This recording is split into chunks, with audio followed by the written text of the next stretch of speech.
Hi there, it's Kim Wilson, and we're doing our last card for the September card class. And this one I'm calling Staggered Shapes. And I know you've seen this layout many, many times because it's so popular using the hexagons. So this is the one we're going to do today using the hexagon punch.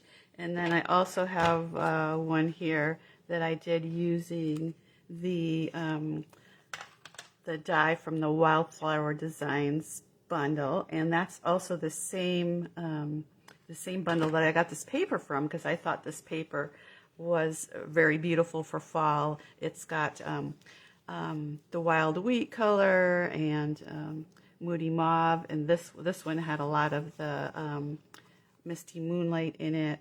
Crumb cake is one of the colors, early espresso, so I thought that was really pretty for fall. And then another uplifting sentiment, which comes from the Heartfelt Hexagon bundle. I hope your day is filled with joy.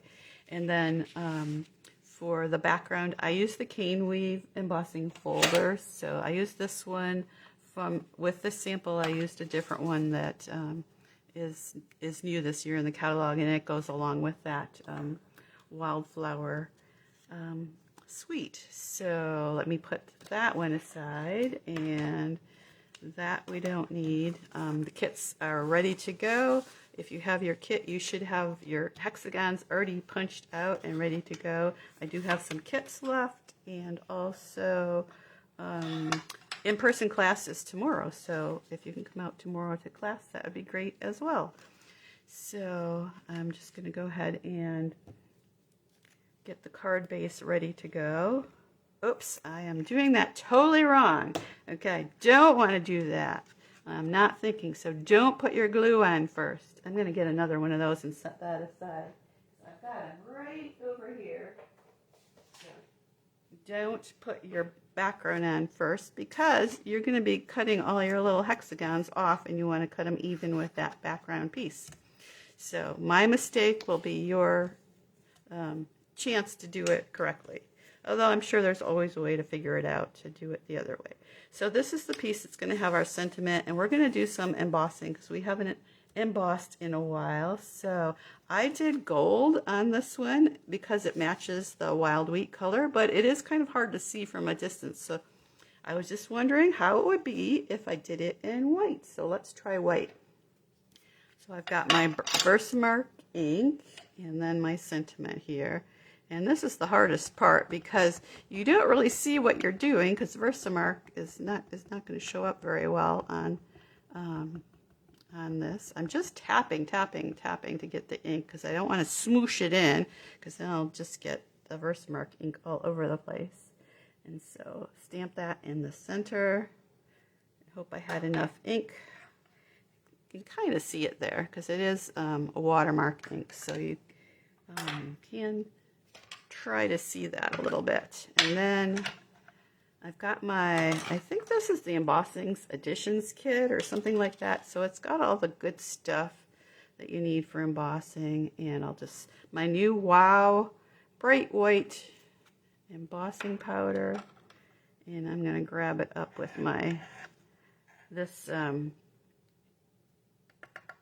also comes with that kit. And also a little brush there. I think it had a little fingerprint there, so I'm going to get that off. Give it a little blow.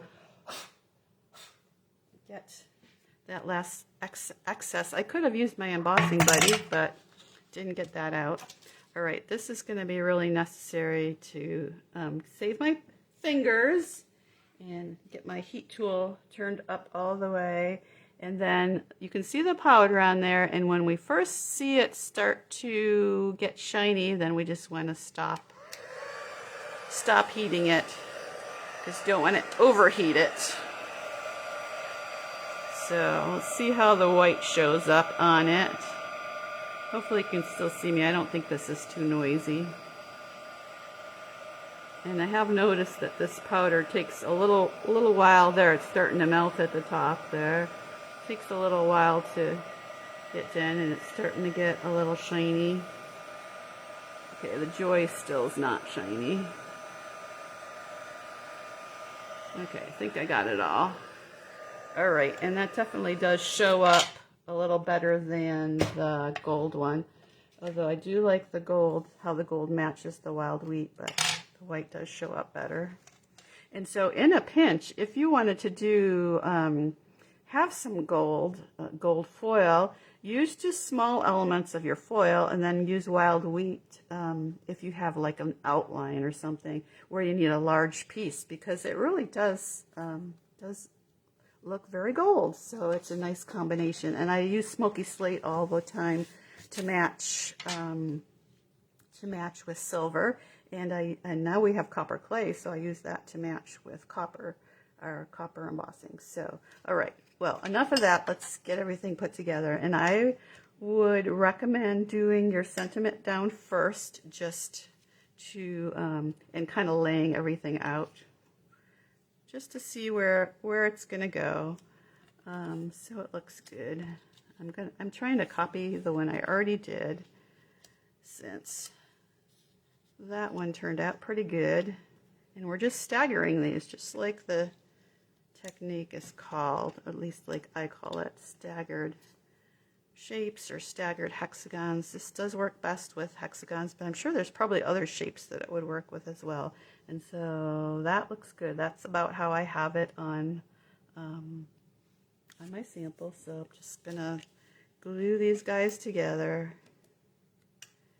And we'll put my sentiment down first, hold it a little bit. And then if it's going to go off the edge, I guess I don't want to put glue on all the way because it's going to be a little messy. So this one I want to keep the glue on this side. And then we'll do this one next, keep the glue on that side. This one would be also a good piece to put your sentiment on because it's nice and light and it's just got that kind of fabric kind of look to it. Let's see, I want my glue. I guess I could put it right there. I just don't want it to go off the edges. And I can see where that goes. And then last but not least, we'll do the same with that one. That one right there, and it looks a little funny right now, but as soon as I cut off those extra bits with my paper snips, it will be fine. And then I can and only then can I glue it onto my card base. Okay, a little snipping, and I suppose if you wanted to save these little bits, you might be able to piece them in someplace, but and I like, you could also fill up the whole card with hexagons, but I like having a little bit of extra space there. Looks pretty good. So, and you know what? On my sample, I popped those up with dimensional, so I think it looks fine either way. So do that however you like. And now I can finally glue that to my card base and be ready to roll with that card. I hope your day is filled with joy, and that would be a nice sentiment for a birthday card or just an everyday thinking of you card. So there is that one, and oh, there's the alternate here with the wildflower hexagon. You've been on my mind is a nice sentiment as well. And on this one I added some of the dots. I didn't on this one. You could also add a bow, a lot of nice things with fall colors. The let's see, the in color twine also would be great to add to this design. And there's other embellishments that would work great as well. So we got our embossing done. We got our techniques of the staggered hexagons. And oh, let me show you the dimensionals real quick. And all of these PDFs are in our private group. And I hope you enjoyed class this week. And if you need to purchase any of these supplies for some fall crafting, you can run over to my website right there. So hope to see some of you at class tomorrow for our in-person class. Otherwise, you can let me know if you want to purchase a kit. Happy crafting!